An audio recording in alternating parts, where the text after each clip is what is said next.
Behind every great man is a great,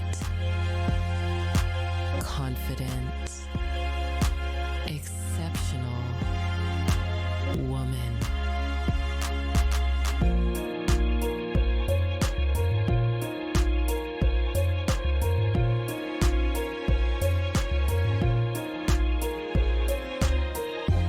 Hi, and welcome to Behind Every Great Man. I am your host, Jessica, and today we're talking about keeping it hot, how safe conversations create wild connection.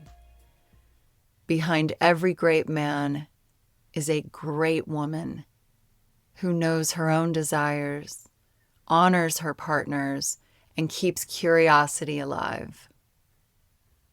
Have you ever stopped to think about what really turns you on and whether your partner actually knows?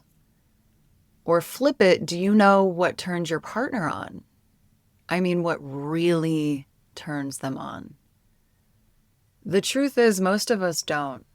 We go through life assuming that love, attraction, and intimacy will somehow just take care of themselves, but unless we talk about it, we don't really know.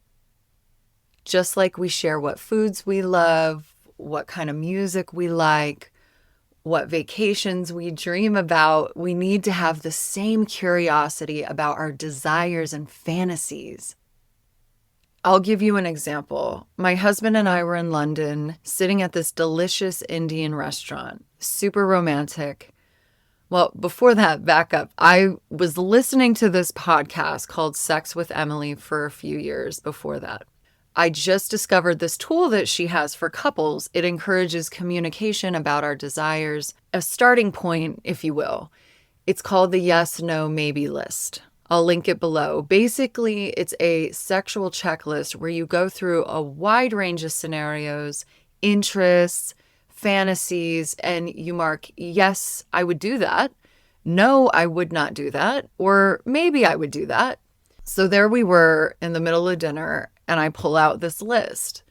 Keith was taken back by it for sure, but excited at the same time. So we started going through it together, and honestly, it was so much fun. It wasn't serious. It wasn't heavy. It was curiosity. Would you try this? Nope. Okay, what about that? Sometimes we aligned, sometimes we didn't. But the most memorable moments were when one of us said yes and the other said no. Instead of shutting it down, we leaned in with curiosity. I remember one moment where he said he was a maybe and I was a no. My first instinct could have been judgment or shutting it down. But instead, I just asked, well, tell me more about that. And suddenly we were having a conversation that was open, safe, raw, honest. That dinner and that night was one of the hottest and unforgettable nights that we've had because we dared to talk about what actually excites us. Here's the reality. We all like what we like. You're not going to convince someone to erase their wiring. One study published in the Journal of Sex Research found that nearly 74% of people have sexual fantasies they've never shared with a partner. That's 3 out of 4 people sitting on unspoken desires. And here's the truth. Unspoken doesn't mean those desires disappear. If they're not safe to talk about with you, they don't just evaporate. They don't just go away. They get pushed down deep, suppressed, but they're still there. If you're a woman of faith like me, I want you to remember that intimacy was God's idea. It's not dirty. It's not shameful. It's meant to be good, pleasurable, and life-giving inside of your marriage. Let's imagine your favorite flavor of ice cream is chocolate chip, and your partner says, "Are you serious? Why would you like that? That's disgusting. You should only like vanilla." How would that make you feel? You'd probably feel dismissed, hurt, embarrassed, maybe even wrong for liking what you like, but would you stop liking chocolate chip? No. You just stop talking about it and maybe eat it and not tell him. This is what happens with desire. If it gets shut down, then the person shuts down. It just doesn't feel safe to keep sharing anymore. Just because you and your partner don't line up perfectly sexually doesn't mean you're broken or incompatible even. It means you're human. Sometimes your differences will actually open new doors. Maybe you'll find a playful middle ground, or maybe you'll take turns trying each other's maybes on the list. And sometimes your differences will just stay differences, and that's okay. The key is curiosity instead of judgment. When your partner says they're into something and you're not, you don't have to do it. You can ask questions, though. You can learn about why it excites them. The conversation alone can be a turn on. There are situations where desires don't easily align. Maybe your partner has a fetish. Maybe they have a very specific fantasy that feels intimidating to you or foreign. Never force yourself into something that makes you deeply uncomfortable. But instead of shutting it down with judgment, can you explore if there's any version that works for you? Maybe you're not into elaborate role play, but you're open to trying a playful outfit. Maybe you're not into bondage, but you're okay with a blindfold. And if the gap is too wide, that's where outside support like a sex therapist can be life-giving. Now, let's talk about secrets, because this is where trust really matters.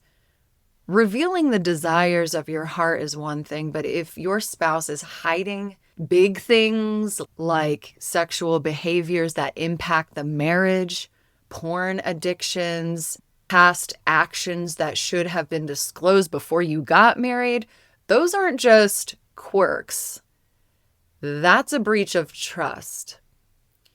If this is you right now, you deserve clarity. You get to decide what you want to do with that truth. Sometimes that means counseling together. Sometimes it means hard talks about boundaries. Sometimes it means a deeper conversation about what is okay and what is not okay in your marriage. If your husband is struggling with porn and it's creating distance between you, shaming him won't help, but neither will pretending it's fine if it's hurting you. This is where you can lovingly say, I want to understand what you're looking for there. How can we build that kind of intimacy here between us? You can also seek wise counsel or therapy to bridge the gap together, to find common ground. For many of us, how we approach this conversation is shaped by how we were raised. If you grew up in a conservative household where anything outside of the missionary position was seen as wrong, you may carry shame into your marriage. Let me say this, whatever your beliefs are, honor them. Honor them, but also don't make your partner wrong for what turns them on. This subject is one of the most sensitive and vulnerable. We need to treat it with such care. When you are within the covenant and safety of marriage, you get to be free. You can be as sexy, as naughty, as playful as you want. That's the exhilarating thing about marriage. You get to create a private world that belongs only to you and your spouse. As long as it doesn't harm anyone and isn't rooted in something illegal or abusive, it's simply part of being human. When we shame or when we guilt our partner for their turn-ons, the conversation doesn't just end. It disappears underground. And underground desires don't go away. They'll show up in fantasies, in porn, in daydreams, and if they're deeply suppressed, sometimes in destructive ways. And if you're listening right now thinking, oh no, I've already shamed him, I want you to know it's not too late to repair. Go back to him. Own it. Take ownership. You can say, hey, I realize I might have shut you down or made you feel wrong for sharing that with me, and I'm sorry. I want to be a safe place for you. Can we try again sometime? That kind of humility can reopen the conversation and rebuild trust. Your willingness to take ownership will often be the very thing that softens your partner's heart and allows him to bring those vulnerable parts of himself back into the light. Let's take a moment for our weekly pause together. Wherever you are, whatever you're doing, just take a moment for you. Close your eyes if you can. Take a deep breath in. Let it out.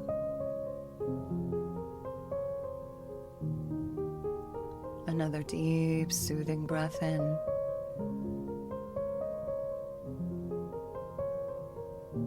And let it out.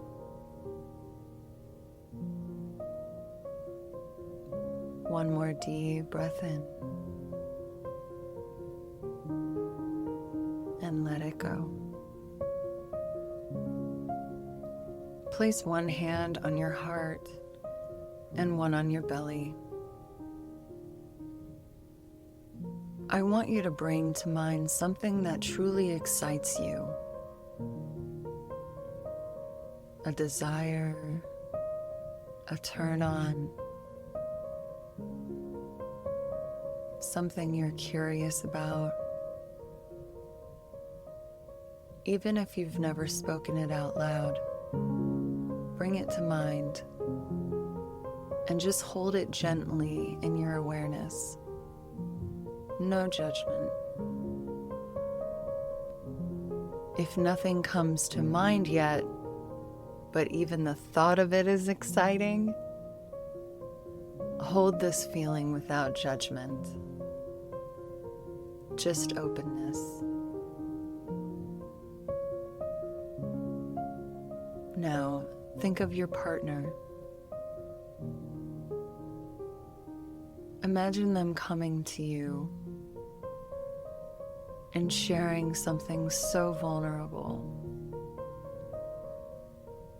so honest. They're coming to you, hoping and praying to not be judged or feel bad about themselves.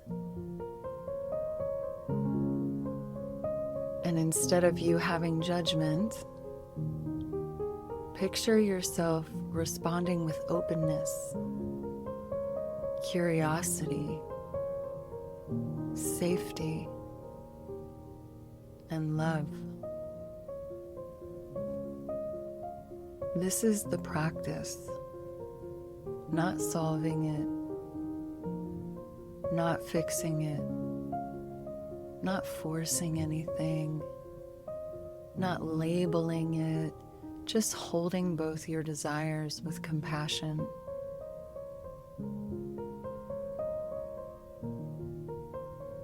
Let's all take one more deep breath in. Let it out and open your eyes. Let yourself feel grounded in the truth that intimacy grows when curiosity leads the way. Your desires don't have to match perfectly to create a great sex life.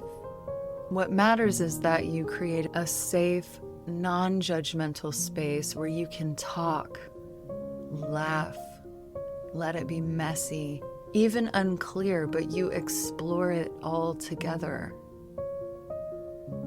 Sister, this is what keeps a marriage alive. not pretending, not shaming, but staying curious. You can build a beautiful home together full of love, laughter, friendship, teamwork.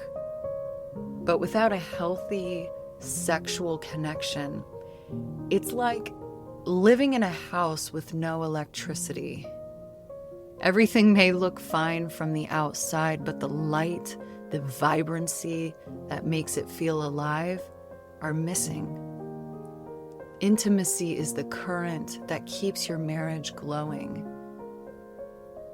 Behind every great man is a great woman who knows her own desires, honors her partners, and keeps curiosity alive. Thanks for taking the time to join me in listening to this podcast episode. You can find more episodes of Behind Every Great Man on Spotify, Apple Podcasts, or wherever you get your podcasts. And if this spoke to you, please subscribe and share it with your girlfriends. Thanks again, and please join me on the next episode.